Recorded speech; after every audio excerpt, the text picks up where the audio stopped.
Yeah, you didn't play with us, did you? Tell your husband we got something to talk about here. Well, I kind of, planned it this way. You kind of what? I planned it this way. I was like, I want to, and in summer. And again, didn't think that through. It's not gonna die. Yeah. Smart move. So we are live Love it. and it's recording. You're amazing getting us fired up. Thank you. Make my life easy. Larry, don't be late to the meeting. What is it, 11 o'clock yet? Yeah, that's Yeah, all. I'm pretty much late. I'm on. So, Great. It was good. okay. Thank you. No worries. Yeah, we're. Perfect. Thank you so much. I appreciate you. I didn't know that before I got in.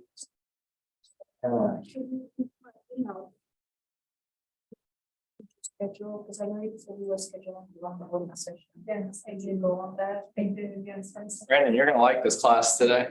Man, I wouldn't come because I was investing. I was like, it's probably basic level. Yeah. And then I saw today, literally, dude, I hadn't even showered. I've been up for, I did stuff I should have done 10 years ago. Yeah. Productive more, but then I saw Airbnb first. You're like, I'm in. Yeah, because we got an issue in Oklahoma, I mean, Arkansas right now.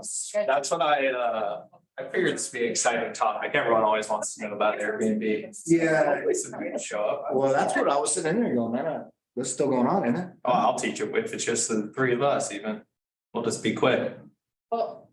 I bet people are coming and they should come Yeah, in because. typically it takes, well, 5 minutes after, Bunch of but damn there are things. people on Zoom. I see, I'm gonna go Oh, now. yeah, there is two people on Zoom. But he did announce it. But I thought, yeah. No worries. Yeah, that sounds. It's not. Hey, Paula. Not finding there. Oh, I cannot hear. Oh, there you are. Welcome in. Thanks for coming. Thanks. We'll wait about, I don't know, 2 more minutes or so and then we'll kick off.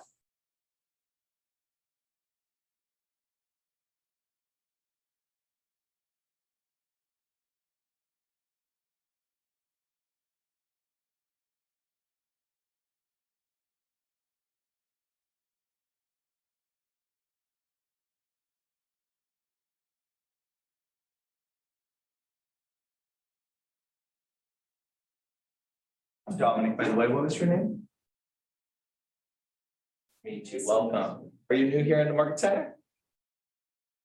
Well, congratulations. So you're in a great place.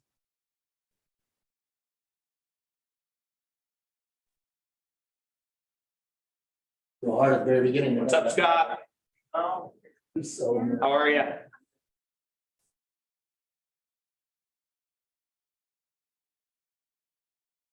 Hey, great. How are you? Okay. Welcome in.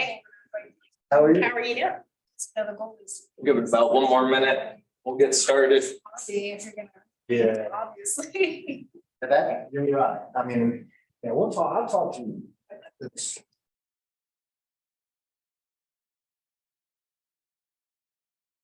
Anything you guys want to go over in particular today? What's up, Ben? How are you, brother? Good, how are you? Excellent. What's up, Dan? Hey. Anything in particular you guys want to cover today? And I'll let you know if I have it in the presentation or not.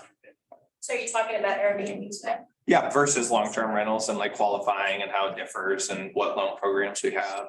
It's not gonna be like how to start an Airbnb business from scratch, more so just kind of comparing the two and contrasting them, but we'll get into some of the regulations in Dallas and stuff like that, so.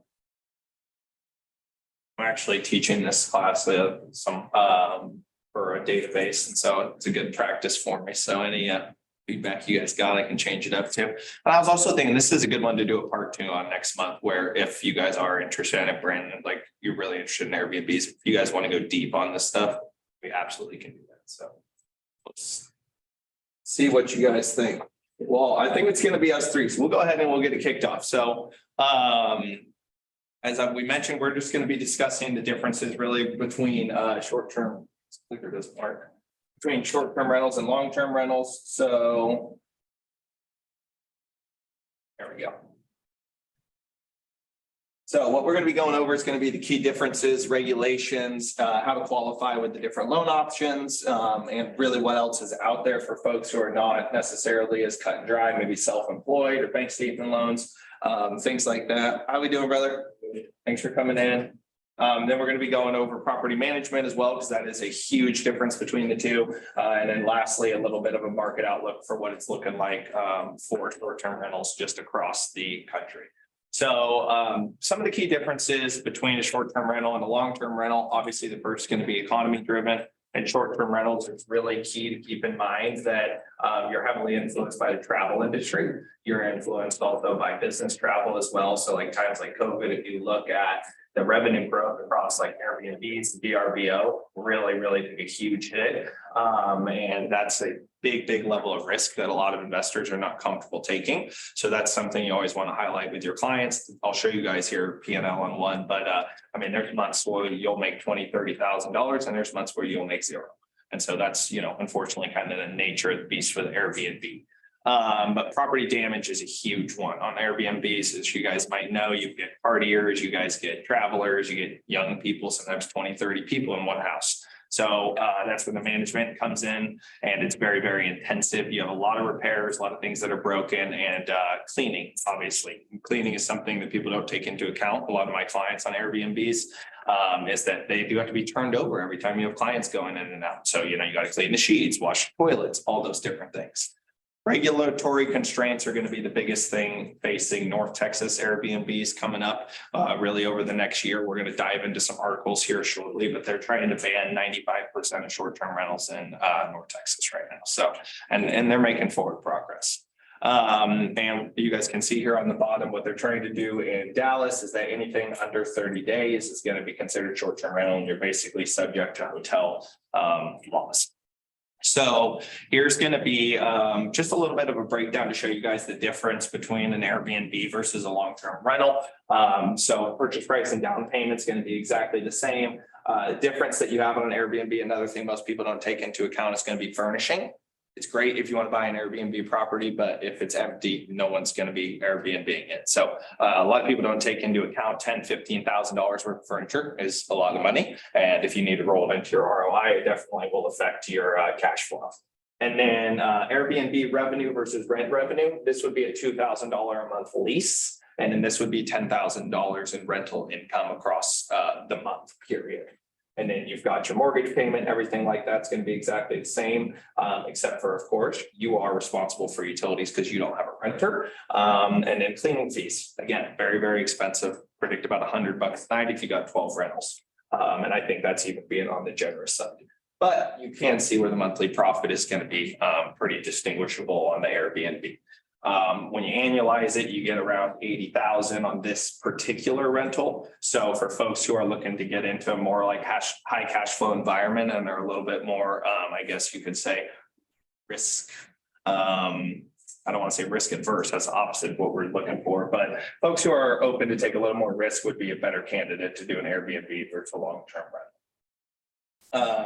And then these were just a little bit more elaboration on the key differences that we already looked at. So usually a long-term lease is going to be a minimum of 12 months. Obviously, there are some that are 6 months, but typically it's going to be 12 months.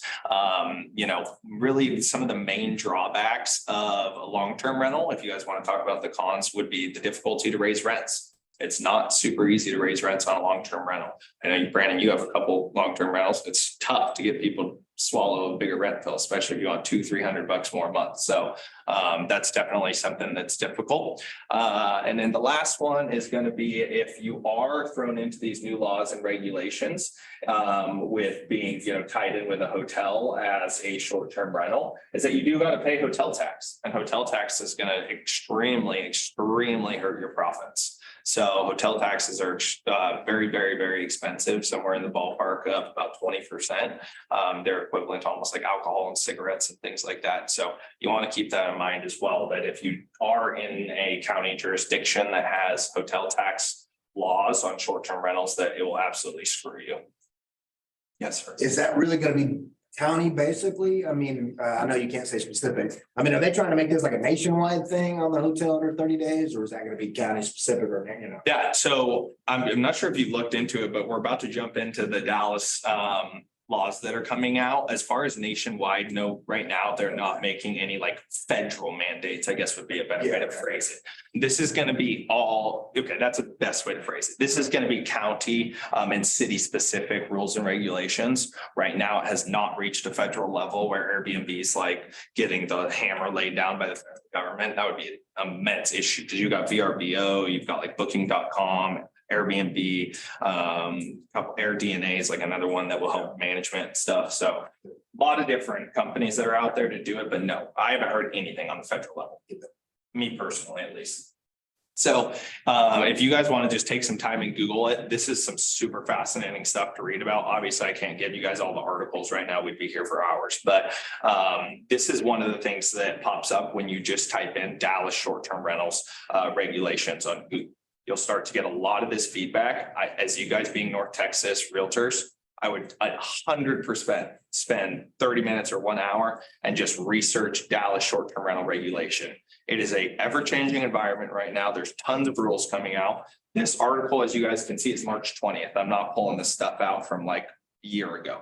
You want to do videos to send out to your database? Great topic. You want to do email to send out to the database? Again, great topic. So look into this stuff. But basically what they're trying to propose right now, and you guys saw this little picture right here, is this homes, not hotels program. And they've got yard signs all over the place. They're getting like a coalition together of people to go and fight with the city. I mean, this is legit stuff. I have clients that have, 150, 200 Airbnbs in Dallas. And they're talking about, 30% reduction to their net worth. So if you have clients who have Airbnbs, this is no joke.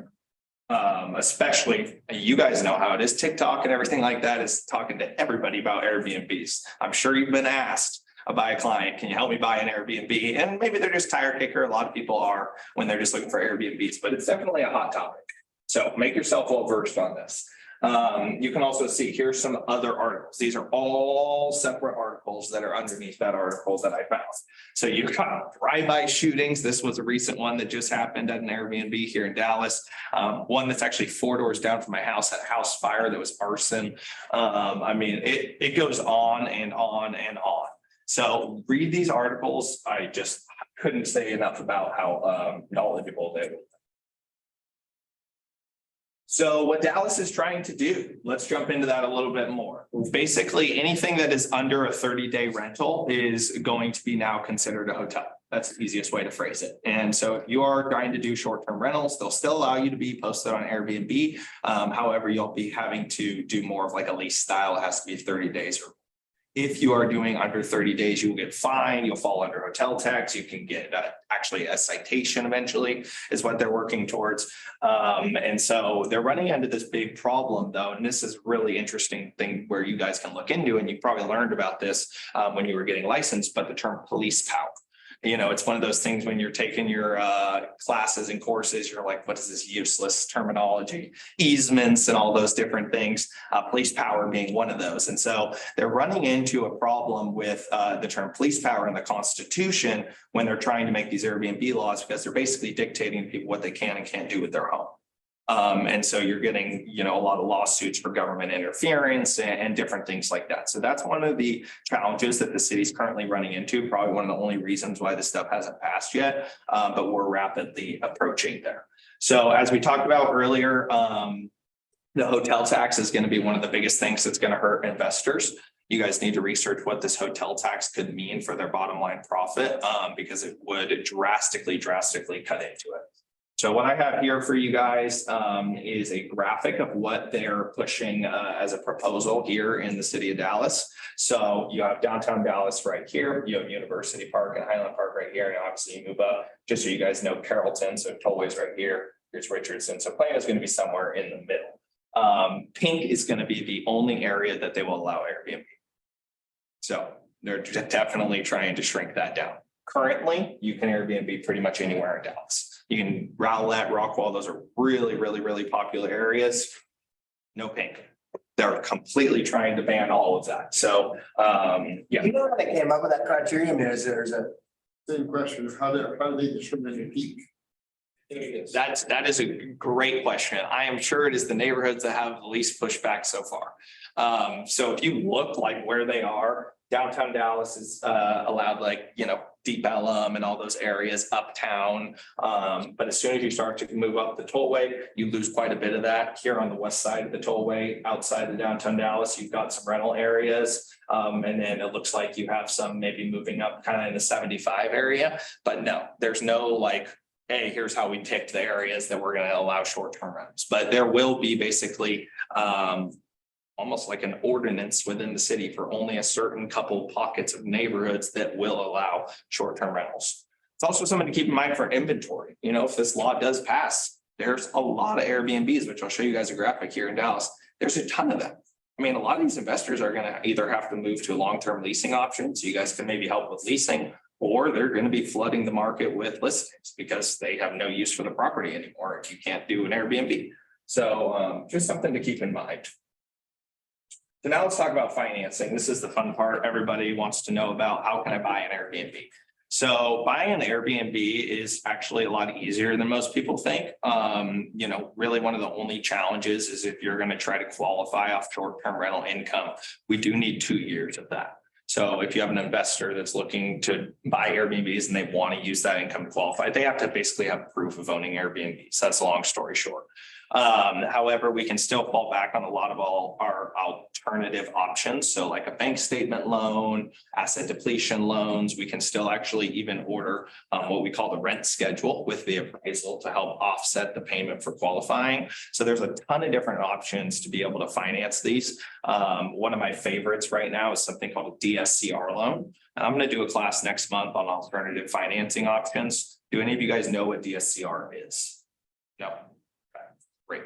So DSCR stands for debt service coverage ratio. And it's a very, very popular term in banking. Basically, all it means is what is the ratio at which you're covering your debt with your income.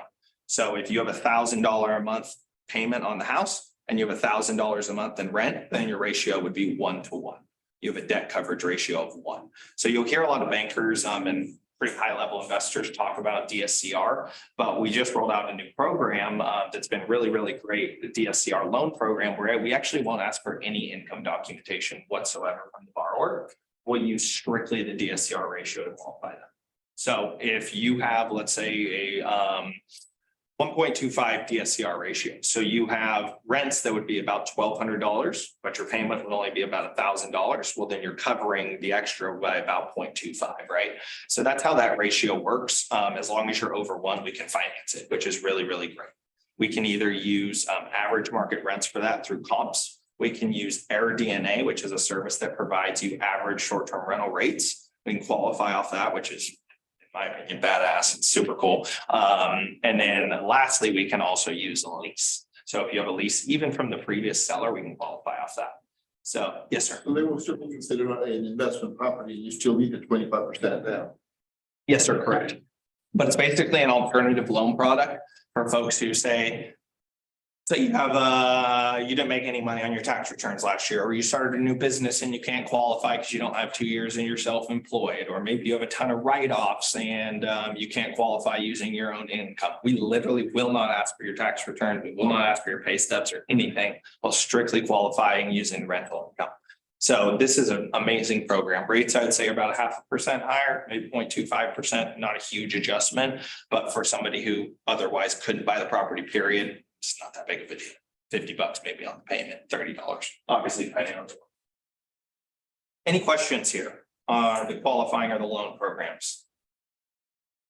Or even just qualifying loan programs on investing, period. Do you guys have any questions?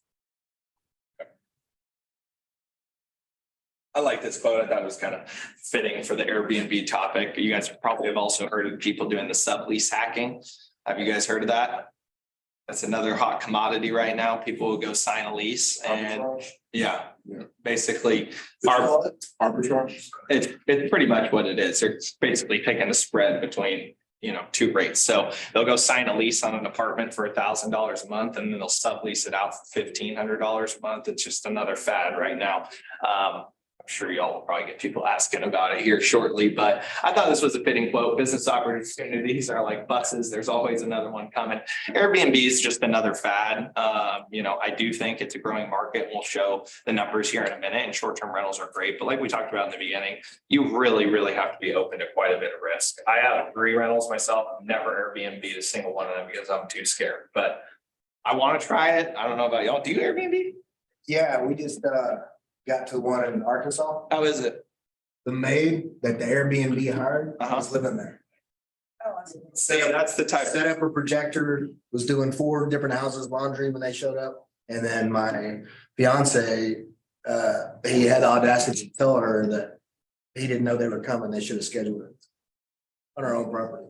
Wow. So yeah, we're going through a little bit of fun right now. That's your property. Yeah. And she's living in it. He's living in the maid. Well, we kept getting things stolen. Oh, the maid's a man. When you're, I got you. Oh, Yeah. yeah. But yeah, so it's real.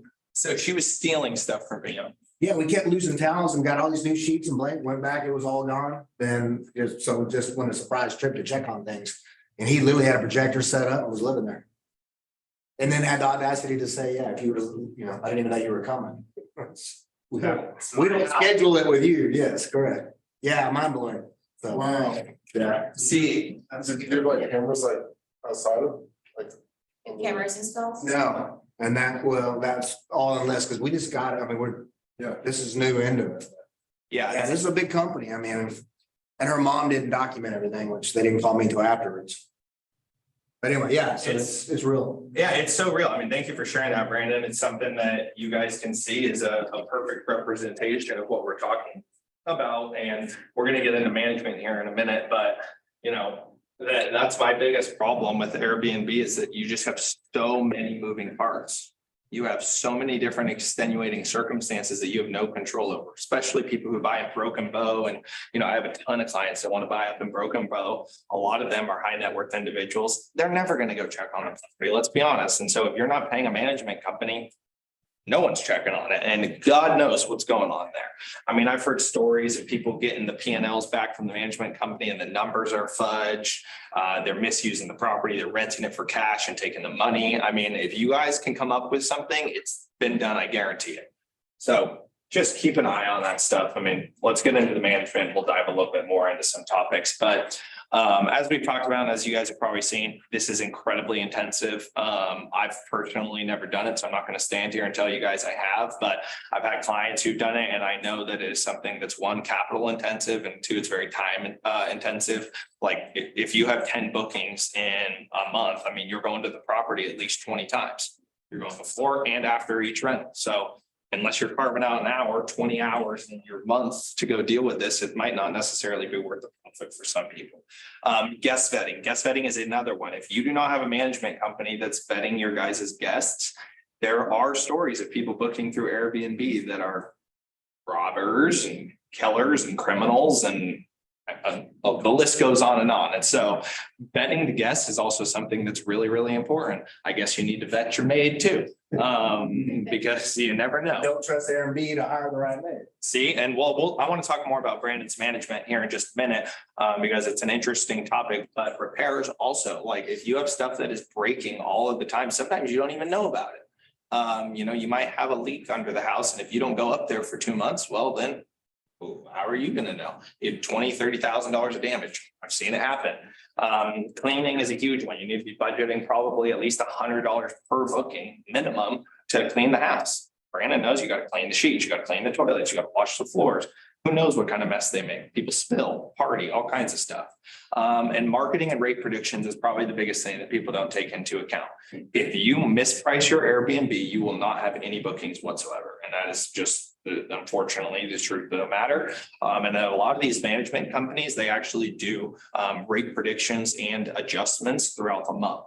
So they'll go in during hot times of booking, they'll raise the rates, they'll drop the rates during the week. Holidays are coming, they'll boost them back up or do minimum, 3-day bookings. These are all different things that a lot of people, when they think Airbnb, oh, it's so sexy, they aren't taking into account, again, how intensive the management can be.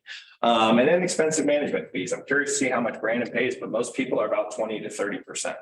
So if you're paying a typical property management company 10 to 15, now you're moving up to 20 to 30, maybe even 35. Cutting into a large amount of that profit. Remember, we were showing on the last page, or in the beginning, if they're making about $10,000, well, if they're giving up 30%, they're really only making about $4,000. So then is all that time worth really the only $1,000, $2,000 spread on top of being on a long-term lease? So I found this graphic. Alpex Soft is a company that does Airbnb management solutions. There's a lot of different companies out there. There's actually another one here in Dallas called Gold Nest. If you guys want to look into it, it's really, really cool. But basically you hire these companies, they take a really expensive management fee, and then they do every single thing for you. They'll promote it, market it, vet your guests. In my opinion, this is probably the only way that I would go about it. If any of y'all need a business venture, it would be a cool idea to start one of these companies, help manage Airbnbs for your clients. I think it's a great alternative also to adding more value to them. But again, look at the list of all the things that they do. Not sure we can do that here. I have no idea. Y'all would have to ask Bob, but I do have a client that owns a company like this, and it's a really, really cool.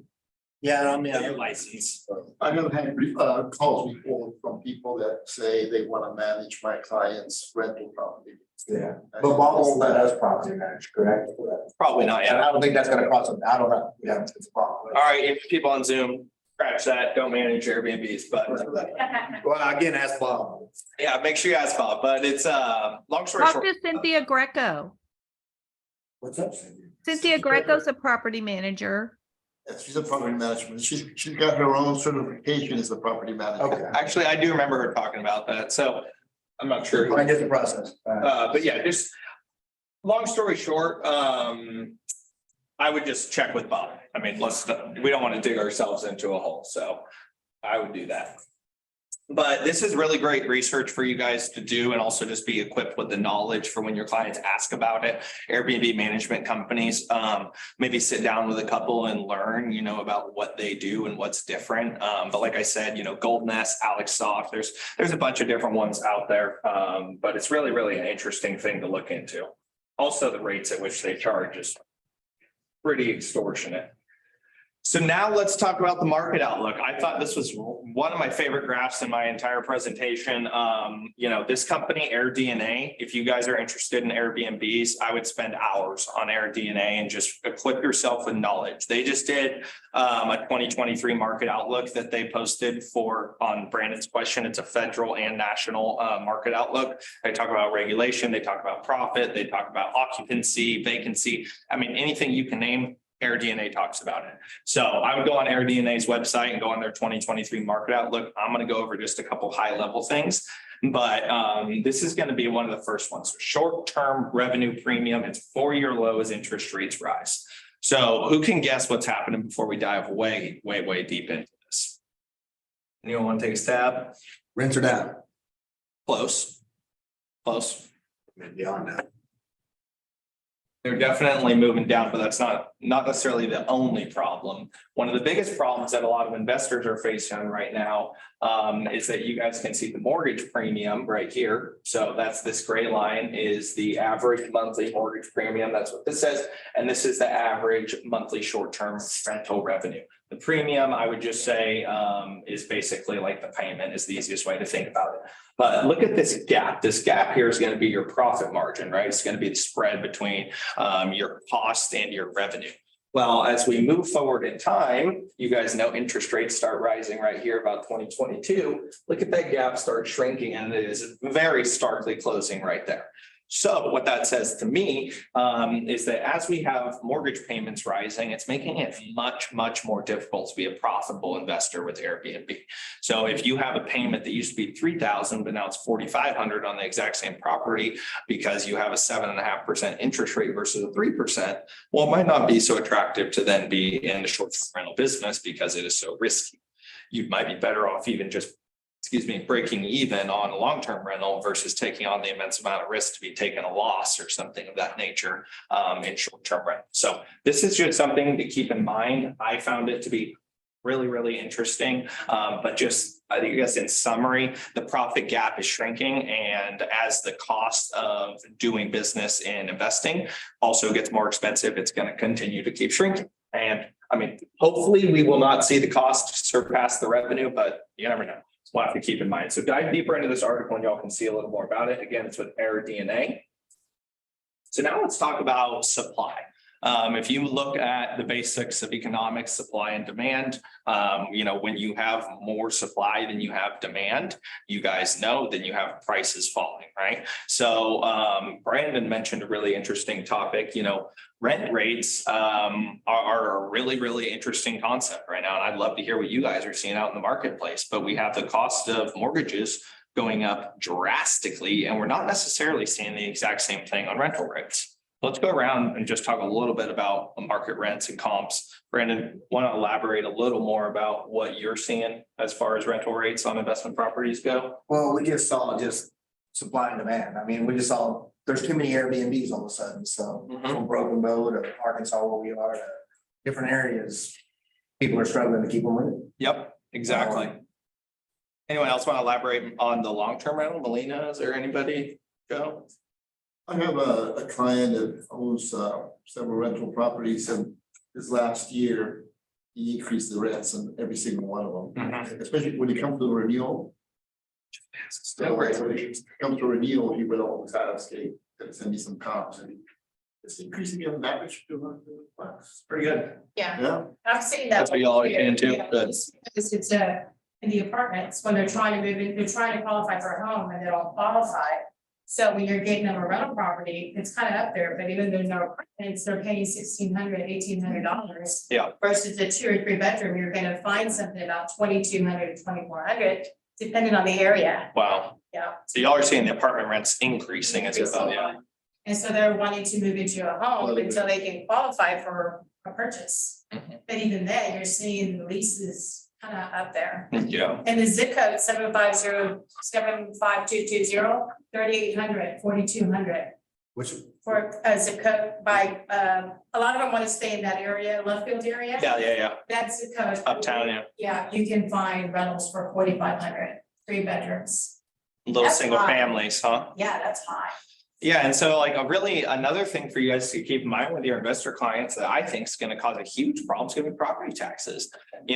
This year, I've had clients call me, they got a $20,000 hike on their property tax bill. And of course, those are new constructions and expensive homes, but just goes to show you the swings that they can make. And it's really going to hurt some people's profit margin. I have a property that's in Dallas that the property tax bill didn't go up a ton, but it went up $2,000, and it's going to cut into my rents. And so I need to compensate for that using a little bit higher rent. So like you guys were saying, hopefully we can start to see some increasing rents to catch up with housing monthly payments here soon. And I am seeing them go up, but I'm not seeing them go up at the same rate that we're seeing the mortgages. that's correct. I mean, if you raise it 200, I have people, I'm like, well, mine went up 300. So what do you want me to do? Exactly. I'm just being honest with you. Exactly. Like, if you don't, I'm gonna raise it 500. It's yes or no. So Because it's, you're stuck. yeah, Brandon's got a great point. It's going to cause, I think, a lot of people to be in a bind. And again, it comes back to that inventory thing is, as these property tax bills come out, I do think we're probably going to see a slight surplus in inventory coming up over the next couple of months, maybe even the next year, and perhaps even the start of foreclosures. Some people's payments, guys, went up $800 a month. There's a lot of families that can't take an $800 a month hit right now on top of a recession. And, we're seeing job openings shrinking, unemployment rising, all these different things, but not making it so easy to take on an extra $800 a month. Any questions here before we talk about this graph really quick? People are signing or trying to sign longer leases now, like 2 years instead of 1 year. Yes. I'm seeing it. And I'm seeing landlords not put up with anything. I mean, Well, I. They'll kick you out if you're- Properties that do 2 years versus 1 year, just because I like to keep in there for a little longer than to go in there and clean up. And then, of course, you have the ability to increase the rent every year. but at least you have them locked in for 2 years and it's a set amount. And like when it's due, I always let them know 3 months in advance, will you be renewing, because their rent's gonna go up another 200. Yeah, You know, because that gives them the ability to either start looking, or I know that I'm gonna have to go and start repainting or doing whatever needs to be done. yeah, that's a great topic to talk about too, is like, you know, is the juice worth the squeeze is really the best way to put it. I'm in the same boat as you. I hate dealing with it.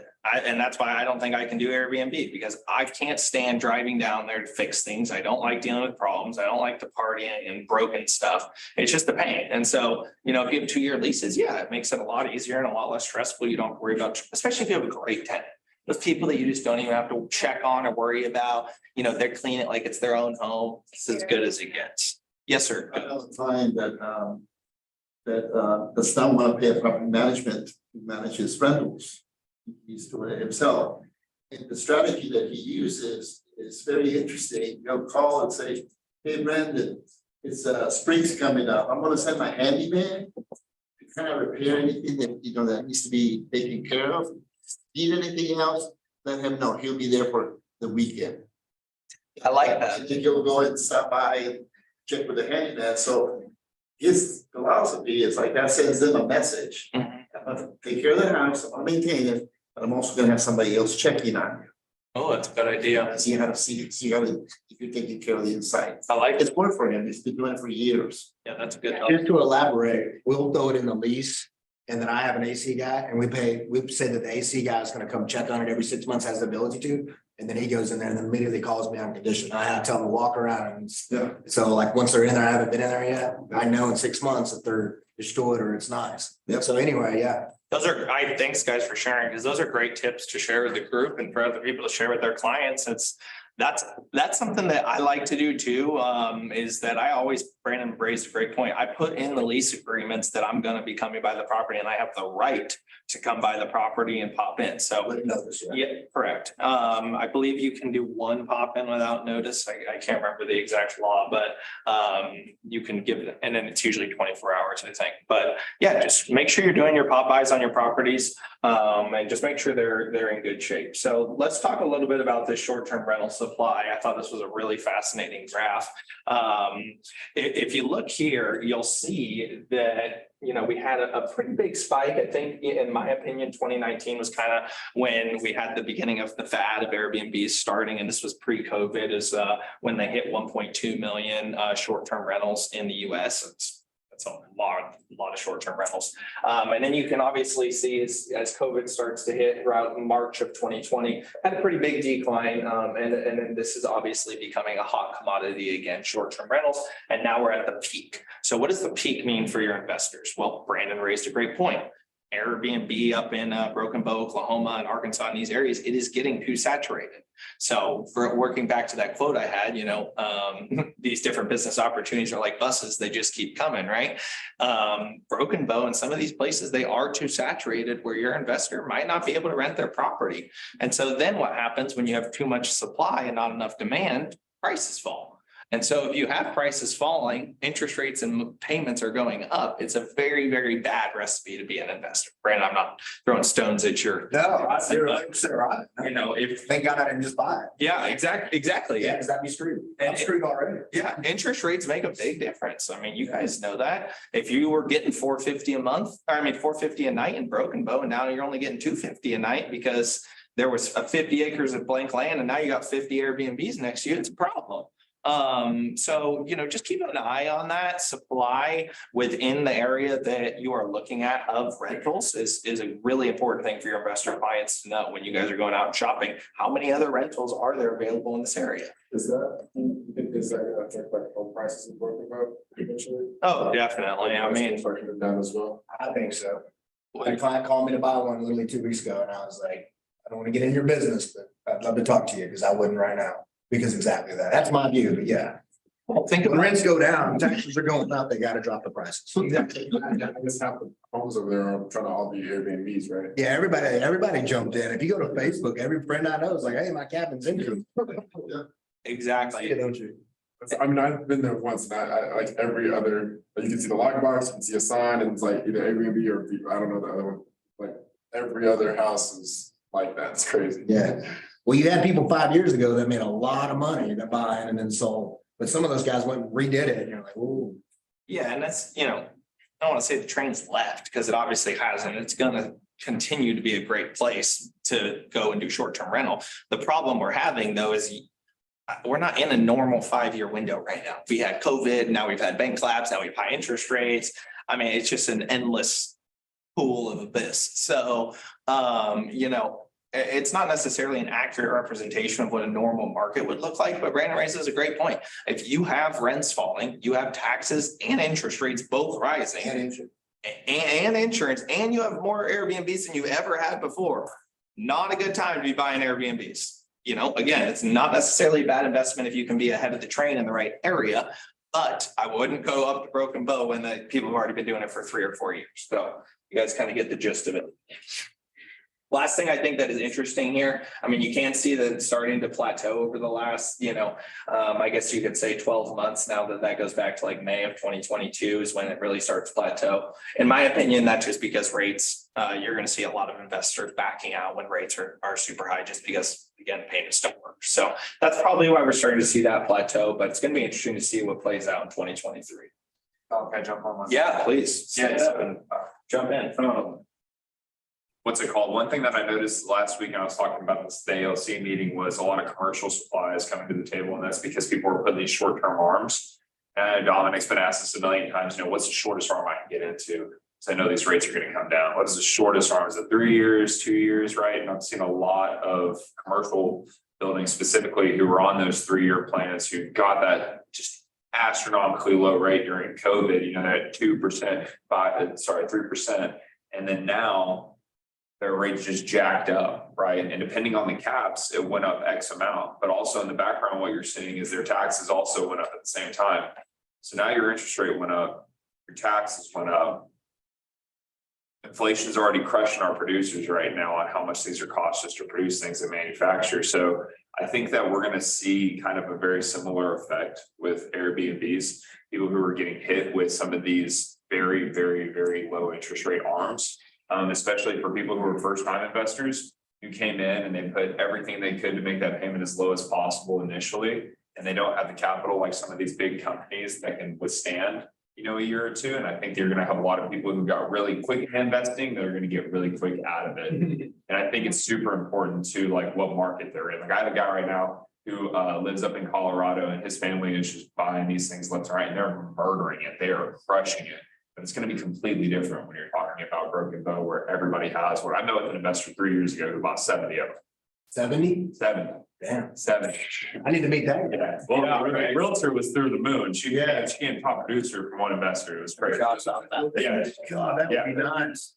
Yeah. She became literally top producer within like 6 months from meeting that investor. So I wonder if they're inspired now. yeah, she's probably helping out sell these properties, right? So I just think that it's super important that when you're talking to clients about Airbnbs or anything, it's like, what type of financing are we looking at? Because they have to build in coverage. I was explaining to my fiance, they're watching this show on Netflix. I highly recommend it. It's like going over finances and everything. It's one of the top shows right now. What's it called?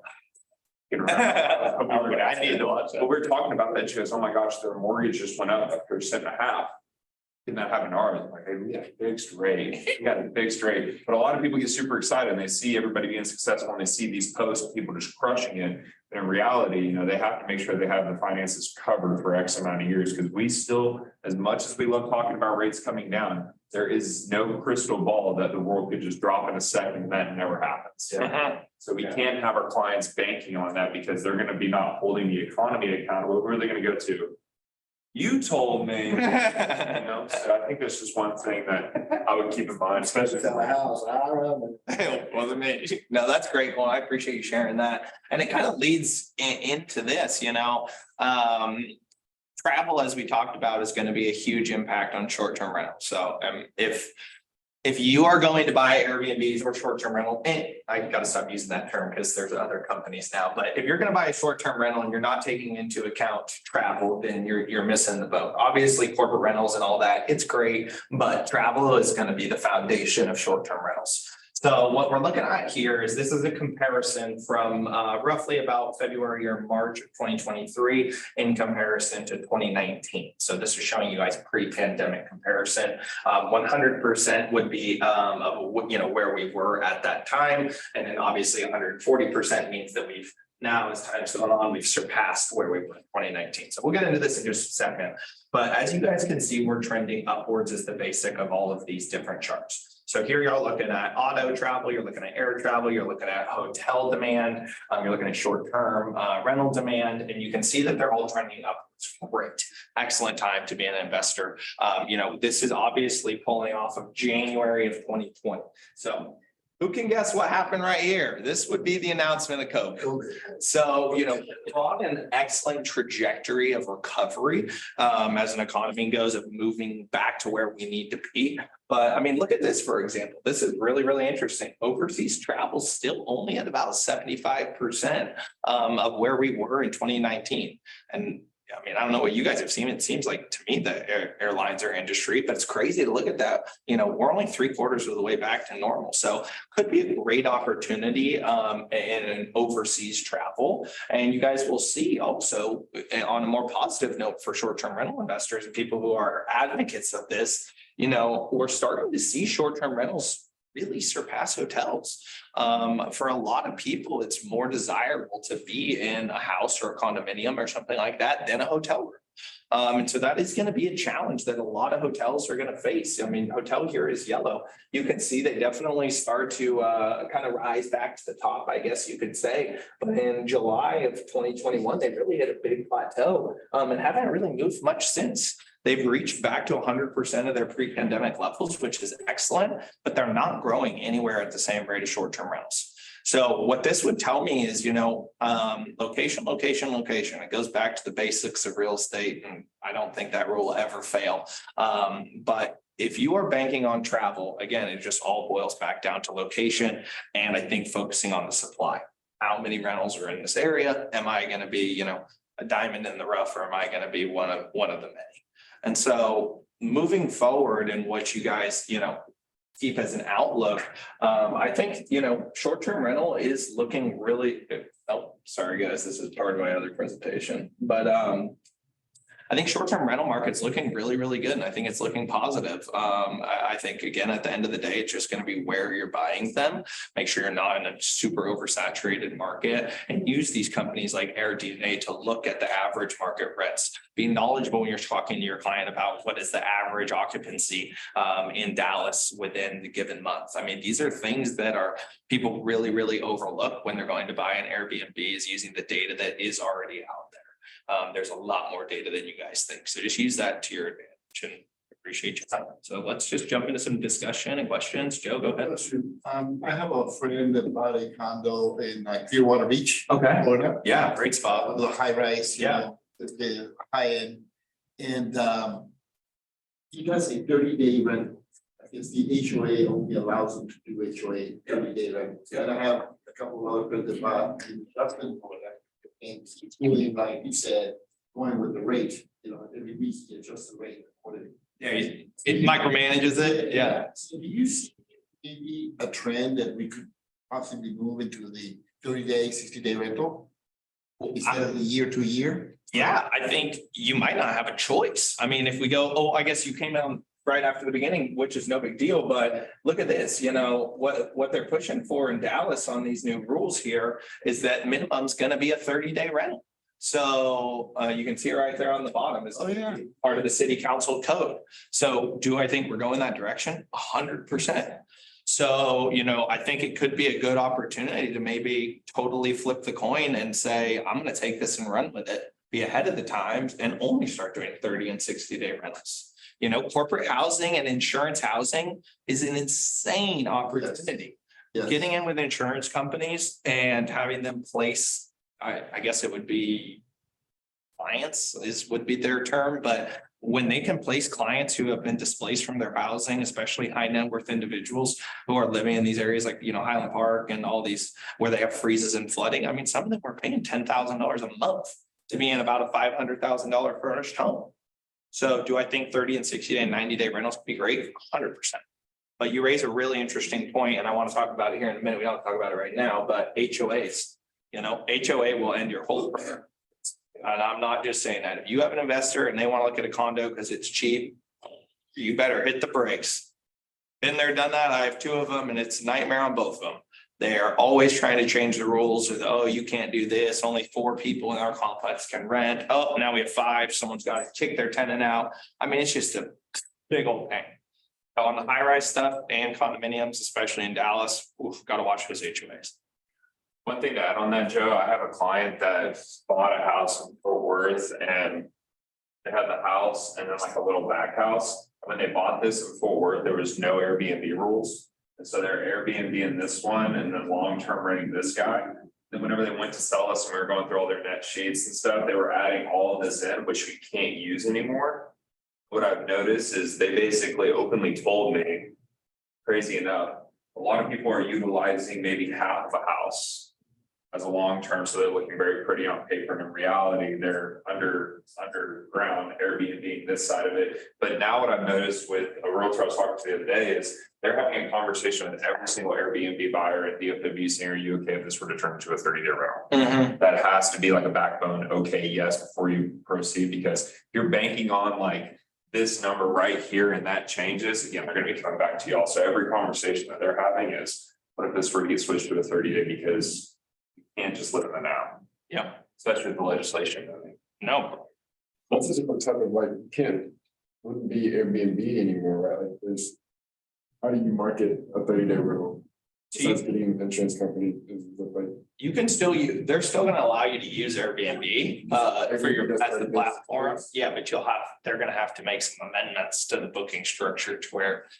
I do think the problem is that I don't think Dallas is gonna be the first or the last to do this. So, it's definitely something to keep an eye on. If you have clients who are buying in an area that even doesn't have regulation yet, is to maybe call the city planner and stuff like that and do some research as to what's coming down the pipeline.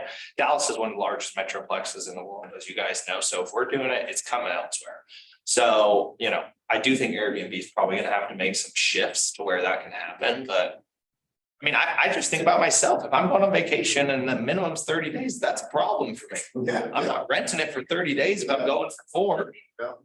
I mean, for example, I'm going to Fredericksburg this weekend, Friday, Saturday, Sunday. I'm not paying 30 days on rental if I'm going for 4 days. So, I mean, yeah, it's a great concept to try to shift into this 30-day model, but I'm going to be honest with you, I don't know how. Not yet, at least. I haven't put enough thought into it. Well, I called on some because I've got somebody who wants a 3-month rental. And I was getting 6,500 for old houses, like you were saying. Yeah. I mean, 65, 7,000 for just a simple little house down the road. But on the same token, where do you market? I mean, the last 4 years, we were all on a bind. Every time I turned around, I needed somebody to be able to move or stay somewhere in between houses. So to me, there's an opportunity there for realtors to take advantage of this. How? We'll have to fine tune, but yeah, probably me, I'd rather move to it. That's what I'm like, screw this Airbnb. How do you market to the corporate for example, how do you market to them? Yeah, so my property that I have in Addison, actually, I have a corporate rental. The lease is literally signed by the corporation, which is pretty cool. And, they do my direct deposit to us, which is really nice because obviously they're like a AAA creditor, I guess you could say. I never worry about the payment coming, which is a huge peace of mind. And the tenant's great as well, but I actually just found them through the MLS and just post the property up. But typically the best way to do it's HR, reach out to, and this is something, if you have a lot of investor clients, great place to network, Toyota, JP Morgan, a lot of these large corporations, you can reach out to the HR folks and, hey, I've got availability of 10 rentals. If you guys need corporate housing, we can have them furnished or what have you, and just networking with them, starting to build that relationship.